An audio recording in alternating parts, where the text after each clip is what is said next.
디도서 2장입니다. 디도서 2장 1절부터 마지막 절 15절까지입니다.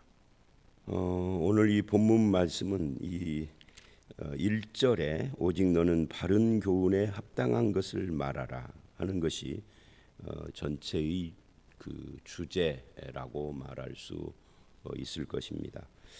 그런데 이 말씀을 쭉 읽어보면 그 교훈이라는 말이 계속해서 등장을 해요. 1절에 바른 교훈 그러죠. 4절에도 젊은 여자들은 들을 교훈하되 이렇게 말을 하고요. 그리고 5절에 보면 이는 하나님의 말씀이 그럽니다. 그리고 7절에도 교훈이 나오고 10절에도 하나님의 교훈이 나와요. 그렇게 여러 번 이 교훈과 관계되는 이야기가 나오고 있습니다. 그러니까 이 교훈이니까 누군가를 가르친다는 거잖아요. 이 교훈에서 이 교훈도 그냥 교훈이 아니라 바른 교훈이죠. 이 바른 교훈에서 뭐가 나올까요? 바른 삶이 나오는 거죠. 그래서 2장은 바른 교훈, 바른 삶 이걸 합하면 바른 교훈에 합당한 삶 이렇게 말할 수 있고 또는 바른 교훈에 합당한 것을 말하라 이렇게 주제를 말할 수가 있을 것입니다. 그래서 오늘 이 본문을 보면 한글 성경에는 잘 안 나타나는데 히나 즉 이는이라고 하는 그 표현들이 또 많이 나옵니다. 바른 교훈에 합당한 것을 말해야 하는 이유 그래서 히나 구절이라고 그래요. 이제 그런 표현들이 많이 나오고요. 또 하나는 그 이제 조금씩 달라지기는 한데 그 2절을 보면 늙은 남자로는 절제하며 경건하며 신중하며 그래요. 근데 이 신중하라 하는 말이 5절에도 나와요. 6절에도 또 나옵니다. 그래서 이런 그 반복되는 그런 표현들이 참 많이 나온다. 그러니까 다시 이야기를 하면 교훈, 바른 교훈에 합당한 것을 말하라. 바른 교훈에서 바른 삶이 나온다. 그 다음에 이는 하고 희나 구절이 많이 나오고 또 신중하라 하는 말씀들이 나오고 이런 것들이 본문에서 반복되는 그런 내용이라고 할 수가 있어요. 그래서 이 1절을 주제로 하고 사역자로서의 디도가 무엇을 해야 하는가 이거를 지금 말하고 있는 것이 2장의 내용이다 라고 할 수가 있습니다. 먼저 1절을 보면 오직 너는 바른 교훈에 합당한 것을 말하라 그래요. 말하는 것이 중요하죠. 이 사역자니까 사역자는 아무래도 성도들을 가르치거나 지도하고 인도하고 하는 일을 하는데 그걸 뭘로 하겠어요? 말로 하는 거죠. 근데 이제 문제는 뭐냐면 이 말을 바른 교훈에 합당한 것을 말해야 합니다. 이 바른 교훈이 뭘까? 이 바른 교훈에 대해서는 우리가 1장의 바른 교훈이라는 것을 직접 이야기는 하지 않았으나 우리가 1장을 보면서 이 바른 교훈이 복음을 가리키는 거다 이렇게 이야기를 했었습니다. 바른 교훈 그것은 넓게 보면 성경 전체를 가르치는 것이고 조금 그것을 단순화시키면 하나님의 뜻이고 그걸 또 조금 다른 측면으로 이야기를 하면 복음인 거죠. 그래서 하나님의 뜻, 하나님의 복음 이것에 합당한 것을 말해야 하는 것이 사역자의 사명이다라는 거예요. 이 말로 표현을 할 때 어디에다가 근거를 두고 뿌리를 두고 말을 해야 하느냐 하는 거예요. 그냥 처세술 같은 그런 말을 하면은 안 되는 거죠. 어떤 분이 저하고 상담을 한 적이 있어요. 우리 교회 교인이 아닙니다.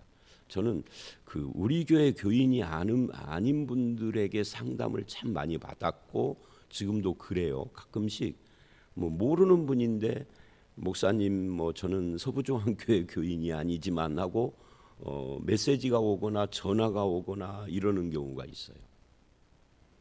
근데 그분의 고민이 뭐냐면 우리 교회 목사님은 설교할 때 빼놓고는 목사님 같은 말을 잘 안 하는 거예요. 그 말이 그냥 거의 농담 같은 이야기, 그리고 무슨 말을 하면 그 이상하게 그 교인들이 느낄 때, 이제 자기가 느낄 때 굉장히 세속적인 그런 이야기. 그러니까 농담을 너무 잘하고 그러다 보니까 목사님이 안 해야 할 말 같은데 하는 말을 그냥 아무렇지 않게 막 한다는 거예요. 이게 굉장히 고민이라는 거예요.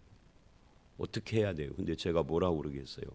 그 목사님을 직접 만나본 적이 없으니까 뭐라고 할 수는 없는데 그런 경우들이 있더라고요. 그러니까 이 본문의 1절 말씀은 사역자로서의 디도에 대한 이야기입니다. 이 사역자라는 것이 오늘날로 말하면 목사예요.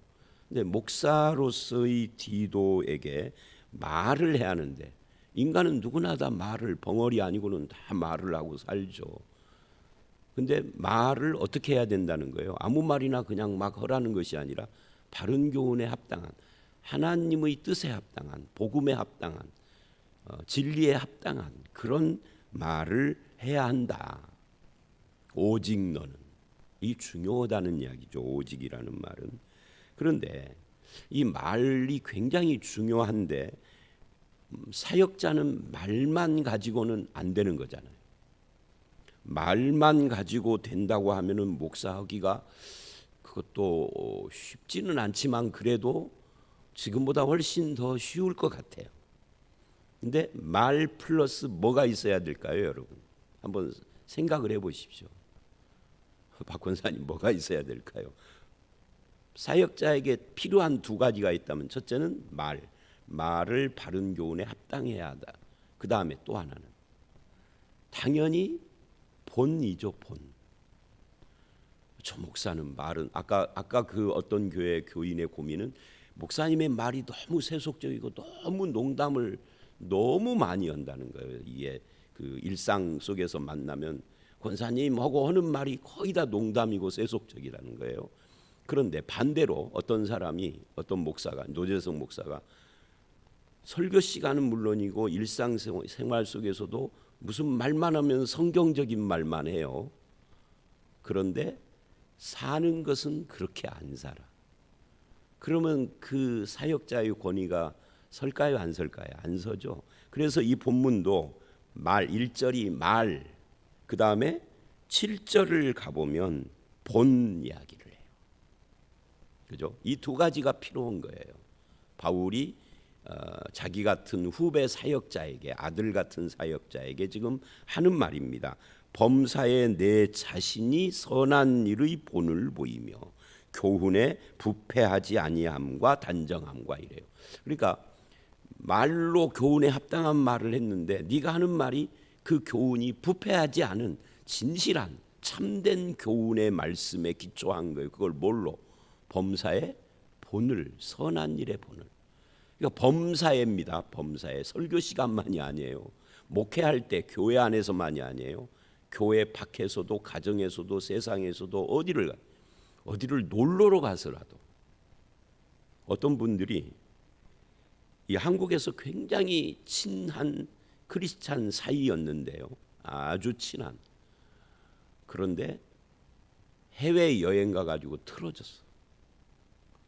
왜 틀어졌느냐 하고 물어봤더니 해외 여행 가니까 본 모습이 드러나는 거예요. 가지고 해외 여행 한 일주일 갔다 와가지고 사이가 완전히 틀어져 버리더라고요. 저는 왜 그러는지를 몰랐는데 거기서 그 사람의 본 모습을 보니까 정내미가 떨어진 거예요. 그런 경우들이 가끔 있습니다. 그러니까 범사에 이게 중요해요. 본도 중요하지만 본을 어디서 보여야 하느냐면 범사에 보여야 하는 겁니다. 이 두 가지가 사역자에게 필요하다라고 지금 바울이 디도에게 충고하고 있어요. 그래 놓고 그 다음에 이제 2절서부터 각 어떤 뭐라 그럴까요? 그룹별로 어떻게 네가 그들을 가르쳐야 되는가를 말을 하는데 2절로 4절 상반절은 늙은 남자, 늙은 여자, 젊은 여자 해서 주로 남녀에 대한 그런 가르침인데 여기 이제 늙은 남자는 누구고 늙은 여자는 누굴까? 이렇게 해석을 할 수 있어요. 말 그대로 나이 많은 남자, 나이 많은 여자일 수 있고요. 이 늙은 남자는 잘 모르겠지만 이 늙은 여자에 대해서는 디모데 전서나 이런데 같은데 보면 이게 오늘날의 권사 같은 그런 사람들이죠. 그런데 이제 그렇게 조금 이 디도서는 오버하기보다는 그냥 나이 많은 남자, 나이 많은 여자, 젊은 여자 이렇게 보는 것이 더 낫겠죠. 또 6절에도 젊은 남자 이렇게 젊은 남녀, 늙은 남녀 그러면 거의 다를 커버하는 거죠. 교인 전체를.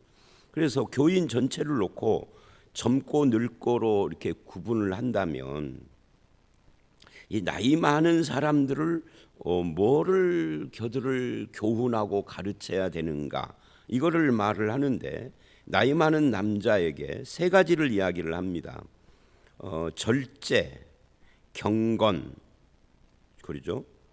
절제하며 경건하며 그 다음에 신중하며 믿음과 사랑과 인내하며 온전하게 하고 그러니까 절제, 경건, 신중 이런 것들이 전부 다 무엇을 지향을 하느냐면 온전을 지향을 하는 겁니다. 온전이 뭐예요?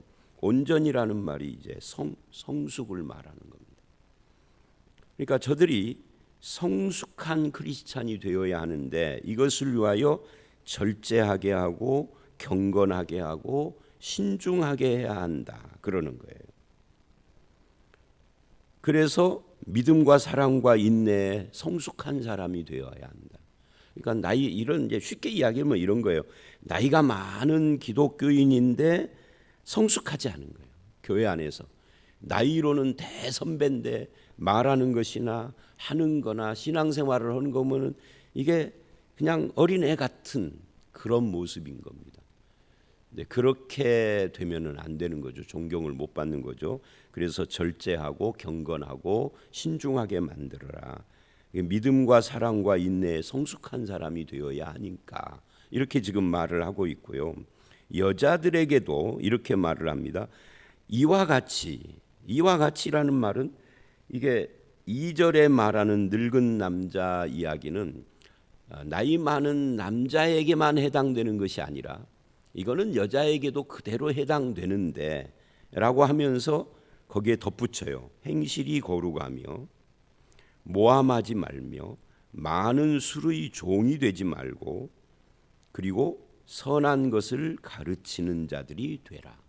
그러니까 남자 여자를 구분은 했지만 사실은 3절의 말씀이 2절의 늙은 남자에게도 해당되고 2절의 늙은 남자 이야기가 3절의 늙은 여자에게도 해당이 되는 거예요.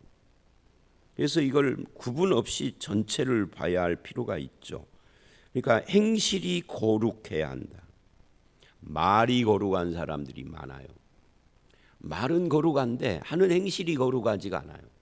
말은 완전히 신사 같고 겉모습은 굉장히 번드르한데 그 하는 행실이 영 아닌 사람들이 있다라고 하면은 나이를 먹어도 존경을 못 받는 거죠.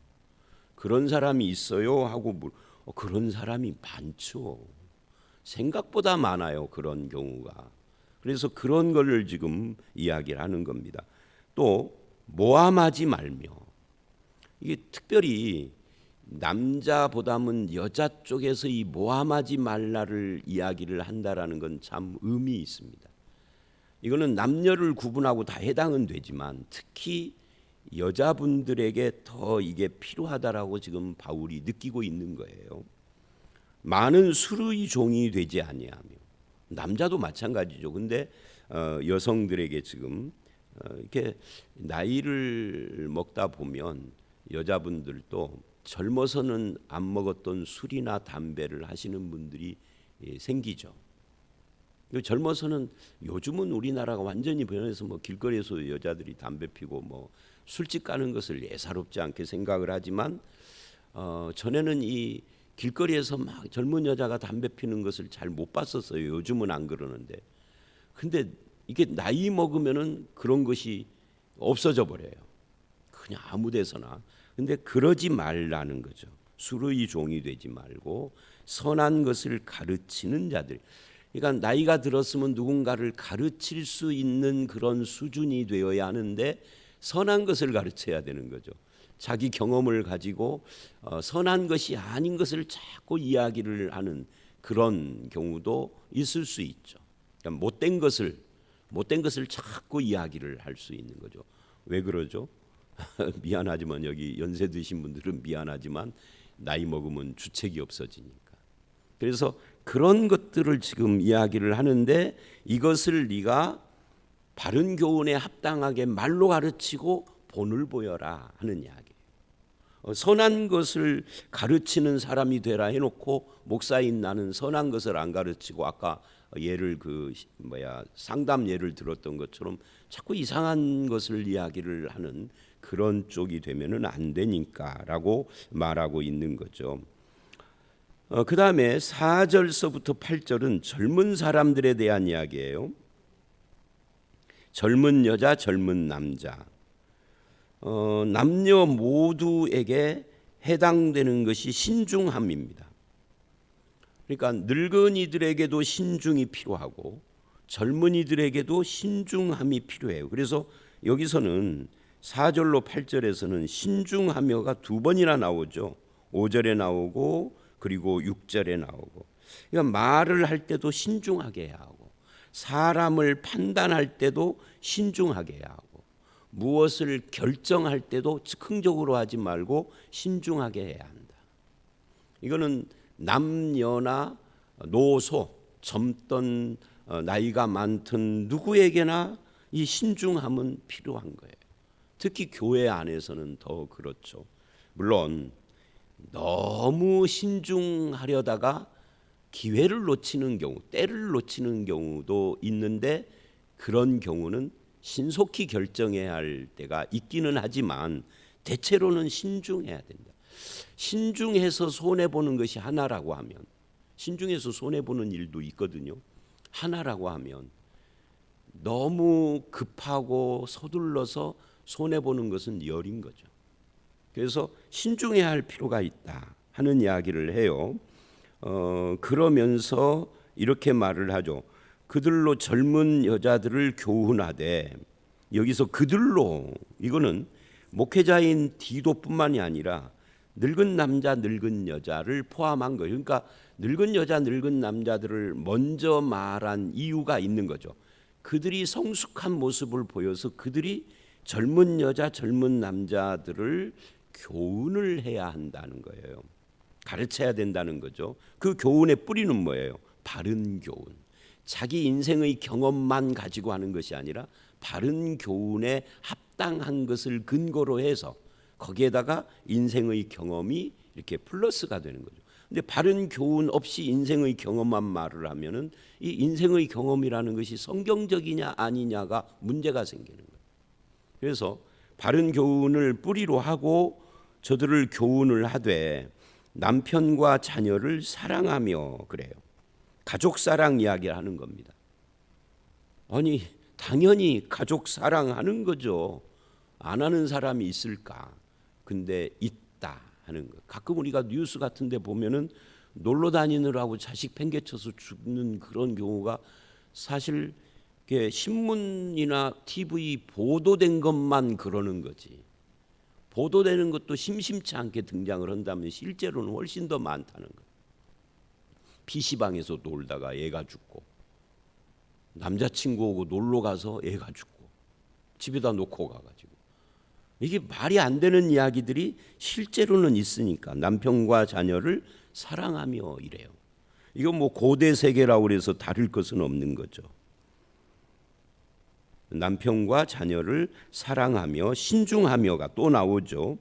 신중하면은 이미 말을 했으니까 지나갑니다. 그 다음에 순전해야 된다. 집안일을 하며, 이 집안일을 하며 하는 것이 디도서에서는 그냥 집안일 이러고 끝내버렸는데요.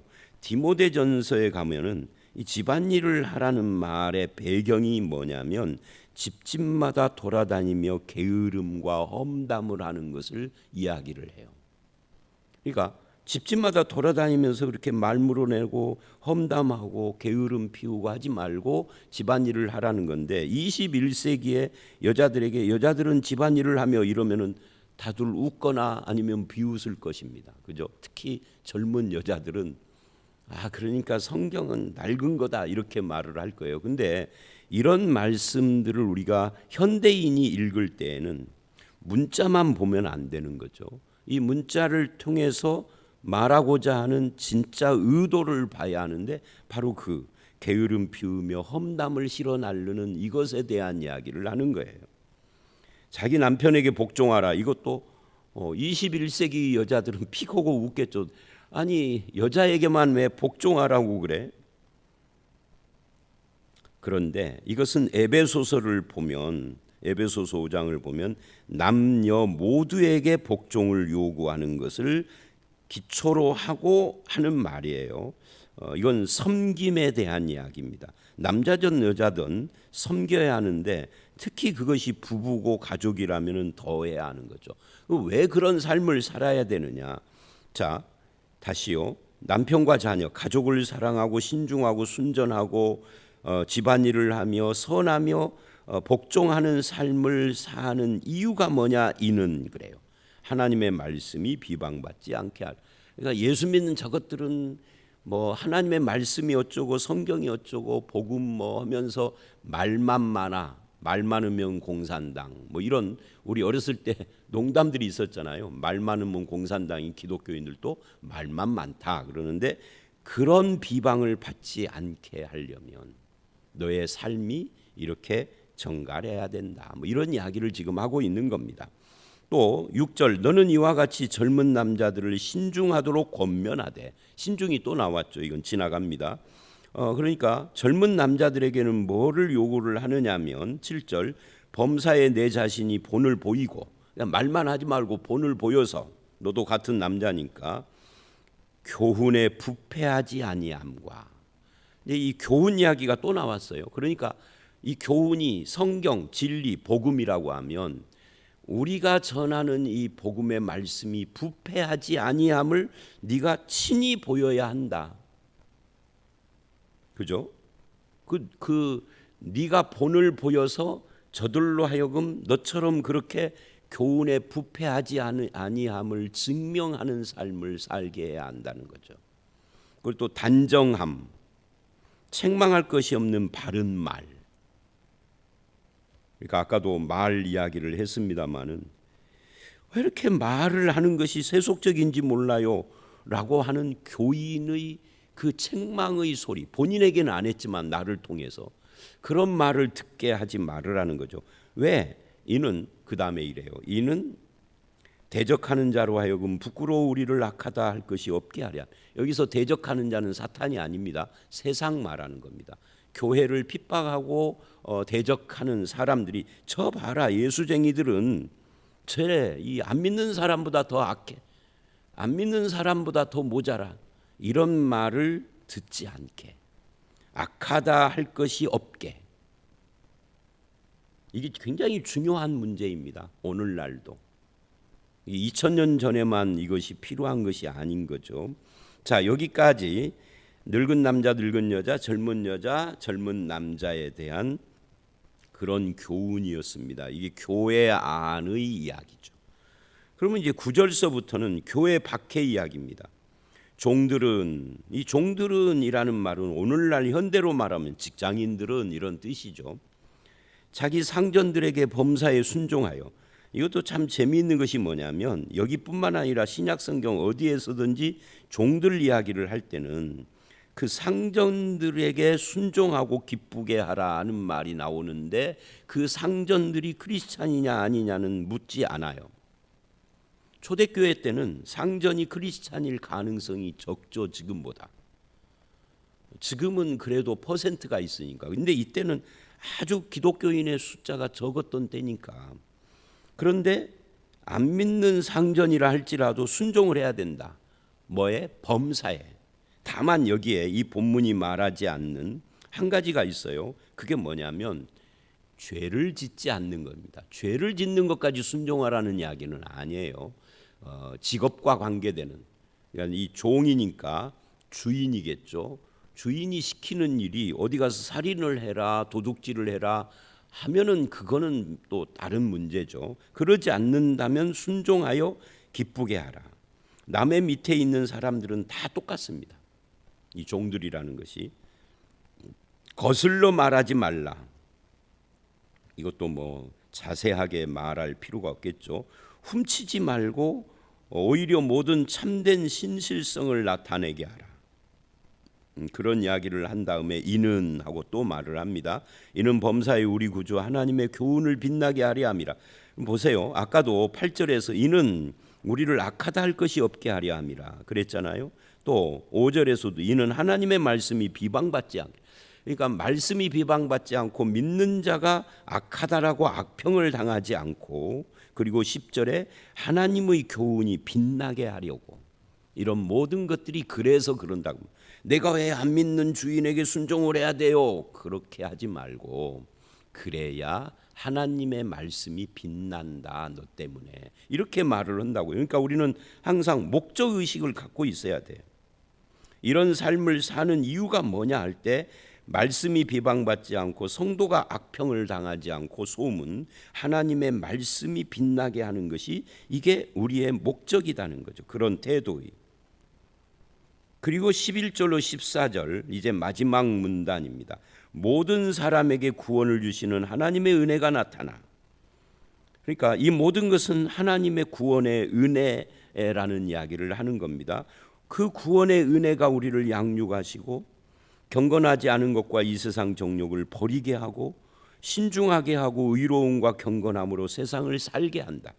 다시 하나님의 은혜가 우리를 양육하고 버릴 것을 버리게 하고 살아야 할 것을 살게 하는 그런 능력이 은혜에 있다. 이 이야기를 하는 거예요. 또 복스러운 소망과 우리의 크신 하나님 구주 예수 그리스도의 영광이 나타나심을 기다리게 하셨으니. 그러니까 이 11절 이하는 결국 이런 삶을 살아야 하는 이유를 덧붙이고 있는 거죠. 이런 삶을 사는 이유를 이는이라고 해서 다시 반복을 하면 말씀이 비방받지 않고 성도가 악하다는 소문이 나지 않고 말씀이 빛나게 할 뿐만 아니라 하나님의 은혜가 우리를 양육하고 버릴 것을 버리고 살아야 할 것을 살아서 우리에게 소망이 있고 또 우리를 통하여서 영광이 나타나게 하려고 그러는 거다. 이게 성도의 삶인 거죠. 그 양육의 내용들을 쭉 이야기를 하고 있는 겁니다. 그래서 이런 이야기를 하면서 14절에 우리를 대신하여 자기를 주심은 모든 불법에서 우리를 속량하시고 우리를 깨끗하게 하사 선한 일을 열심히 하는 자기 백성이 되게 하려 하심이라. 이렇게 이야기를 했습니다. 여기서 우리가 주목을 해야 할 것은 두 가지인데요. 우리를 대신하여서 자기를 주셨다. 누가? 그가는 예수님을 말하는 거죠. 하나님이 자기 자신을 우리에게 주셨어요. 성육신과 십자가입니다. 근데 그렇게 한 이유가 뭐냐? 우리를 죄에서 속량하여 깨끗게 하셔서 친백성, 여기 자기 백성, 이게 옛 성경에는요 친백성이라고 그렇게 표현이 된 것을 다시 번역을 할 때는 자기 백성이라고 번역을 새롭게 한 거예요. 근데 이 자기 백성이라고 하는 이 말씀이 굉장히 재미있는 말씀입니다. 이게 출애굽기에 제가 옛날에 자주 거론을 했던 바로 그 서귤라, 출애굽기 15장에 그 서귤라하고 비슷한 거예요. 보배로운 하나님의 백성, 보배로운 신부, 이런 거고 비슷한 거고, 창세기 22장에 마하나임, 야곱, 두려워하는 야곱을 놓고 천사들이 두 겹으로 야곱을 둘러 보호해 주는 그거하고 같은 말이에요. 그러니까 하나님이 나의 울타리가 되시는, 이게 친백성입니다. 자기 백성입니다. 이것을 위하여서 우리를 은혜로 구원하시고 양육하시고 세상에서 어떻게 살 것인가를 가르쳐 주시고 어떤 소망을 가지고 살며 그래서 영광을 나타내게 하는데, 그런 선한 일에 열심하는 하나님의 친백성이 되게 하려 한 거다. 그래서 이 자기 백성, 이게 굉장히 중요한 말입니다. 내가 성도가 되었다는 의미는, 안 믿는 사람은요, 잘 나갈 때는 예수 믿을 필요가 없을 정도로 잘 사니까 문제가 없어요. 그런데 인생에 문제가 생기기 시작을 하면은 뭐 같으냐면 울타리가 없는 집안에 있는 사람과 비슷해요. 도둑이든 강도든 아무나 침범할 수 있는. 근데 믿는 사람은 다들 같이 살 때는 뭐 믿으나 안 믿으나, 뭐 쟤는 주일이면 교회 가고 나는 주일이면 놀러 가고 그러는 거죠. 그런데 문제가 생길 때 보면은 이 믿는 사람에게는 눈에 보이지 않는 어떤 울타리가 있는 거죠. 그 울타리가 누구냐면 하나님인 거예요. 그게 친백성이라는 뜻이에요. 그러니까 아까도 말했잖아요. 창세기에 보면은 창세기 32장 이야기입니다. 야곱을 둘러싸고 있는 마하나임. 그게 여기서 친백성이에요. 울타리가 되신 하나님이다 그 말이죠. 울타리 없는, 이게 고대 세계에는 성이 없는, 성벽이 없는 성은 아주 위험한 곳이거든요. 그래서 느헤미야서를 보면은 전체가 성벽 짓는 이야기잖아요. 그거하고 비슷한 거예요. 자, 오늘 말씀 여기까지입니다. 15절이 남았는데요 라고 합니다마는 이 15절은 사실은 3장에 연결된 말씀으로 보는 것이 더 좋습니다. 뭐 너는 이것을 말하고 권면하여 모든 권위로 책망하며 누구에게든지 업신여김을 받지 말라 하는데, 이게 3장으로 이어지는 말씀이라 내일 보기로 하고요. 여기까지입니다. 오늘은 굉장히 많은 이야기들이라서 다시 반복하지 않겠습니다. 이렇게만 말을 하죠. 바른 교훈을 말하고 거기에 합당하게 본된 삶을 살아라 라고 말씀을 하시는 이것이 저와 여러분들에게도 해당이 돼서 우리도 바른 교훈에 합당한 삶을 살아가는 성도가 되시기를 주의 이름으로 축원합니다. 함께 기도하겠습니다. 하나님, 사역자로서의 디도에게 교인들을 어떻게 교훈하며 가르치며 세워갈 것인가를 말과 본으로 말씀하시고, 나이 많은 남녀와 젊은 남녀들에게는 어떻게 대하며 그들을 세워갈 것인가, 그리고 종들과 모든 그리스도인들의 삶을 어떻게 양육해 갈 것인가를 말씀을 통하여서 말하셨습니다. 우리는 하나님의 친백성으로서 하나님의 울타리 안에 있는 자들인 것을 믿고 또한 감사를 드립니다. 늘 나를 지켜주시고 보호하시고 인도하시는 하나님과 함께하는 우리의 삶이 되도록 오늘 이 하루도 우리를 붙잡아 주시옵소서. 예수님 이름으로 기도드렸사옵나이다. 아멘.